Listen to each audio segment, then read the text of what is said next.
Hello student तुम समस्त को पुणी थे मोर यूट्यूब चैनल को स्वागत पिला माने। तो फाइनाली पिला माने आज आउ एक न्यू वीडियो रे तुम मानक पुणी थे स्वागत पिला माने। आज आम डिस्कसन करवा आमर जो बहुत दिन अपेक्षा कर रही जो EMRS तुम जो एकलव्य स्कूल जो वैकेंसी बाहर जिते भी पीजीटी हो टीजीटी हो नॉन टीचिंग स्टाफ हो तुम प्रिंसिपल पदवी सब आसी पहुँची जाइए। तो पिला माने समस्त ये देखिपो एटा गोटे रोचे तुम ऑल इंडिया वैकेंसी जोटा कि आम कह सेंट्रल वैकेंसी।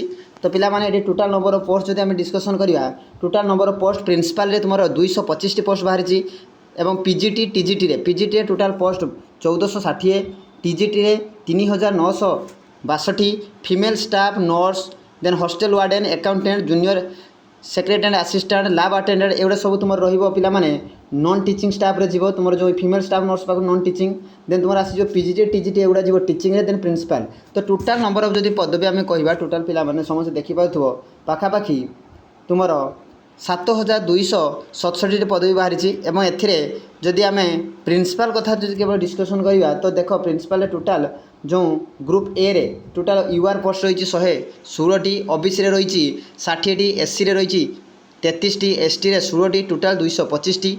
तो यही भाव VI HI LD ये डिफरेंट कैटेगरी जो तुम पोस्ट टोटाल आसी प्रिंसिपल पदवी जो 225। तो ये पिला माने ये समस्त गोटे बहुत बड़ अपॉर्चुनिटी एवं यार जो फॉर्म फिलअप डेट बहुत जल्दी आरंभ होगा जाऊँगी। ये गोटे सेंट्रल गवर्नमेंट जो पिला माने यार जो रिक्वायरमेंट प्रोसेस रही जदि चाहिए तेज मुझे वीडियो नहीं आसबि केमी कौन तार सिलेक्शन प्रोसेस इलिजिबिलिटी क्राइटेरिया कौन। तो पिला माने ये समस्त गोटे गोल्डन अपॉर्चुनिटी तुम जान सेंट्रल गवर्नमेंट आगू तुम 8 पे कमिशन लागू करने जाऊँगी। तो पिला माने निश्चित भाव भल भाव पढ़ी निश्चित भाव गोटे जमीती हेले भी गोटे पोस्ट निजर करार अच्छी। तो जब भिडियो भल लगुए तेज सांग सह सेयार कर लाइक कर और सबुठ इम्पोर्टाट कथा यह जो प्रत्येक दिन गवर्नमेंट और प्राइवेट सेक्टर बा जिते भी वर्क फ्रॉम होम जॉब बाहर जब जानापी चाहूँ तेज मोर चैनल को निश्चित भाव लाइक कर सेयार कर निश्चित भाव सब्सक्राइब कर। आज ये पिला माने धन्यवाद।